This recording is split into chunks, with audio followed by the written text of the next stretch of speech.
नमस्कार दोस्तों, just for CSC में आप सबका स्वागत है। तो चलिए शुरू करते हैं आज का अपना वीडियो।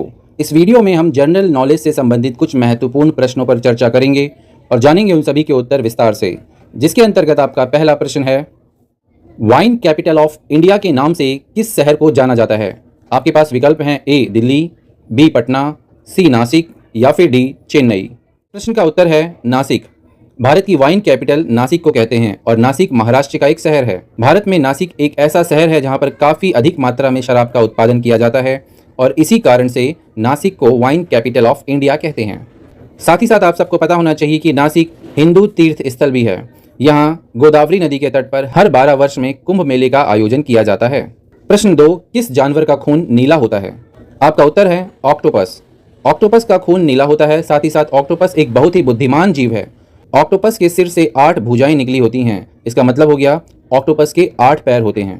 ऑक्टोपस मोलस्क संघ का एक समुद्री प्राणी है और यह 3 कार्यशील हृदय का स्वामी होता है। मतलब ऑक्टोपस के 3 हृदय, 8 भुजाएं होती हैं और इसका खून नीला होता है। प्रश्न 3, राष्ट्रीय एकता दिवस कब मनाया जाता है? आपका उत्तर होगा 31 अक्टूबर को। आपको पता होगा कि 31 अक्टूबर 1875 को गुजरात में सरदार वल्लभ भाई पटेल जी का जन्म हुआ था और उसी तिथि को याद करते हुए हर साल 31 अक्टूबर को राष्ट्रीय एकता दिवस मनाया जाता है। अपने दृढ़ संकल्प और दृढ़ दृष्टिकोण के कारण ही सरदार वल्लभ भाई पटेल को भारत का लौह पुरुष भी कहा जाता है।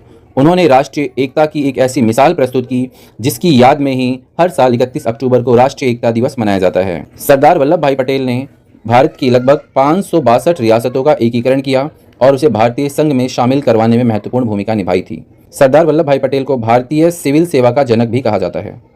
Statue of unity Sardar Vallabh भाई पटेल की एक मूर्ति है जिसे 31 अक्टूबर 2018 को सरदार वल्लभ भाई पटेल के सम्मान में विश्व की सबसे ऊंची प्रतिमा स्टैचू ऑफ यूनिटी का उद्घाटन गुजरात के केवड़िया में किया गया और इसकी ऊंचाई लगभग 600 फीट मतलब 182 मीटर है। नर्मदा नदी और सरदार सरोवर बांध के सामने यह प्रतिमा साधु बेट द्वीप पर स्थित है। सरदार सरोवर बांध कंक्रीट की मात्रा की दृष्टि से दुनिया का सबसे बड़ा बांध है। 2020 में भारत की स्टैचू ऑफ यूनिटी को संघाई सहयोग संगठन की 8 अजूबों की सूची में शामिल किया गया था। प्रश्न 4, भारत की पहली मिसाइल महिला कौन थी? आपका उत्तर हो जाएगा टेसी थॉमस।